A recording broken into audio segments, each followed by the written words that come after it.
Centi.ch is Centi Limited, technically speaking. They are the cash register of the 21st century. I mean, wow, that should catch your attention because it literally sounds like ka-ching, ka-ching, right?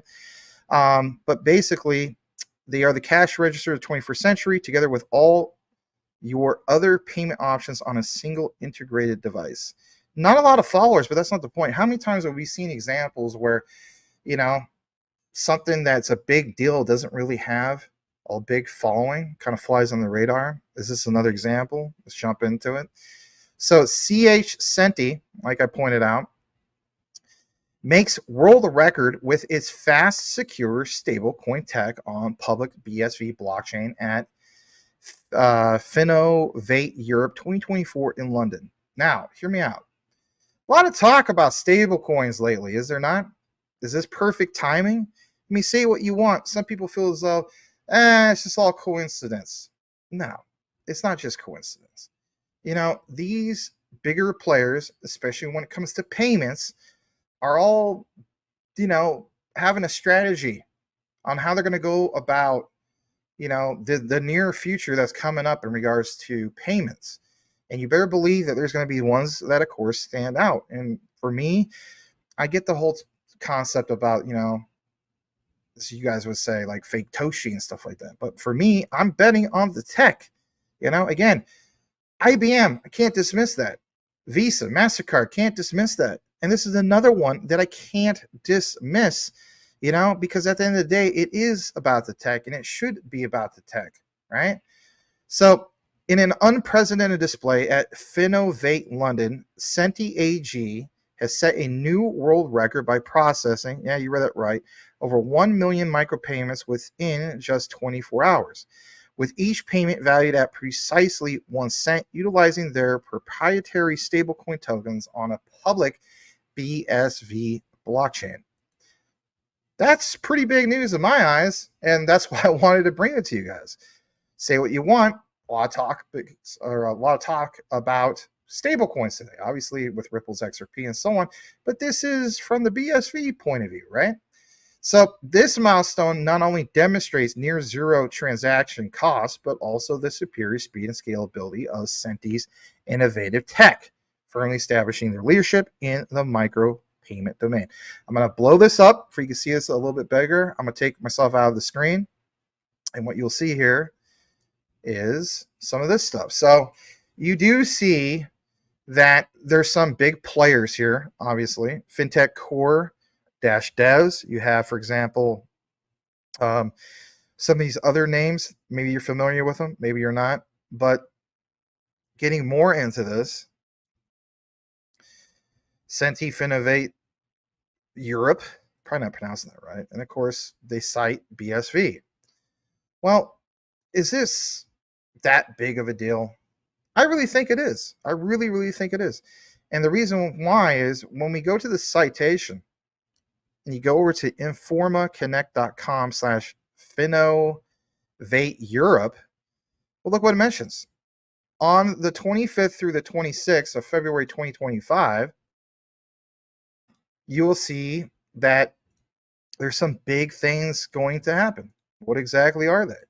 Well, they have an agenda, they have key speakers, right? But when you see terms mention about cutting-edge fintech innovations, impactful connections, accelerated growth, say what you want. That right there, accelerated growth, who also used the term about accelerated growth today? Brad Garlinghouse. Literally, word for word. So, again, I don't think it's a coincidence that you see all this talk about stablecoins today. But teach his own. 1,000 plus decision makers, 600 plus banks and investors, thousands of meetings, 35 plus demos, 100 plus speakers. Now, I did check out the agenda, and it wasn't bad. But when I got more into this, I said to myself, well, what about some of the other things? Well, when you get into it, you will see attendees from across the globe. Let's go ahead and full screen this.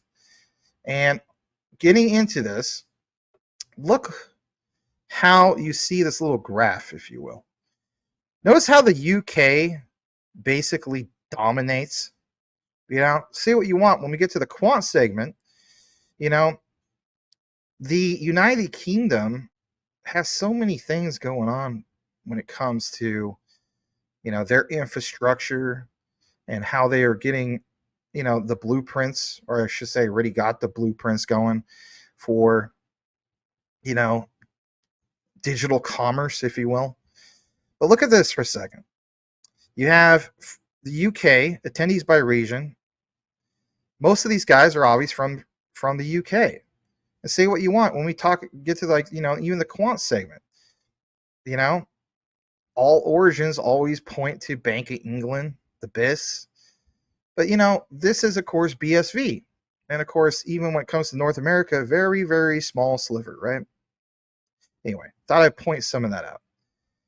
This guy, who is Chris Higham, head of payments and cards for Secure Trust Bank, states, "This is going to be a brilliant event with a great format. 7-minute pitches let you hear directly from fintechs who you can then engage with on the day to make the connections."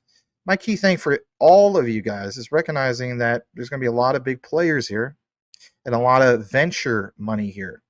Now, I did, out of curiosity, try to see if Tim Draper from Draper Associates, and the guy that we always talk about in regards to SwiftCoin, is going to be in attendance, and I didn't see anything mentioned with that. But again, understanding fintechs and understanding venture capital coming in and so on, lots of references in regards to that. So all that's worth pointing out.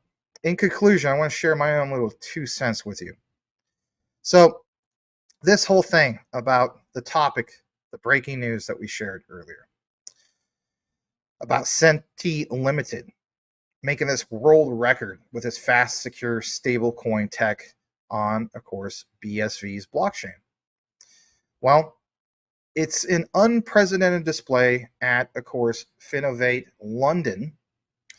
But what happened is very, very significant, and I don't think it's just something that we should just say, "Oh, that's cool," and just move on. No, not at all.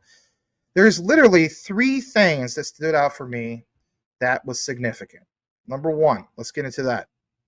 It's a micropayment milestone. Now, I know in the article kind of briefly touches base on that, but you have to keep in mind, while Centi did in fact process over 1 million micropayments in a day, that showed the world the potential for blockchain innovation, and particularly like what they got going on with BSV.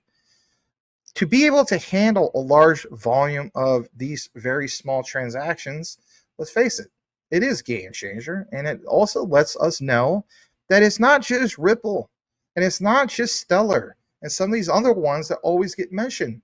There's these guys, right? So this could be revolutionary for things like, for example, paying for online content or rewarding users for their activity. Who do we also know is part of that mix? JASMY. Again, understand that there's going to be other ones that are looking to compete. I personally invested into all of this. Why?